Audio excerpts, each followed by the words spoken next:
বন্ধুরা, একটা অবাক করা জিনিস দেখো। এই দাদা ভাইটা জাল খিয়ালো, আর এই একবার জাল খিয়ানাতে কত মাছ শুধু উঠে আসবে তোমরা শুধু দেখো। তোমরা কমেন্ট করে জানাও এটা কি মাছ, এই মাছটাকে কি মাছ বলে, এই মাছটার নামটা কি। শুধু কত পরিমাণে মাছ উঠে আসবে দেখো, পুরো জাল ভর্তি, পুরো একবারে জাল ভর্তি মাছ উঠে আসছে।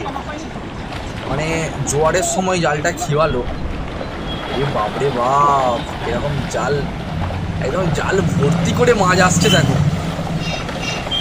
ও জাল ছিঁড়ে যাবে যা অবস্থা, লাফান লাফাচ্ছে। এই লোকটাও কখনো ভাবতে পারেনি যে আমি একবার জাল খিয়াবো এত পরিমাণে মাছ পাবো।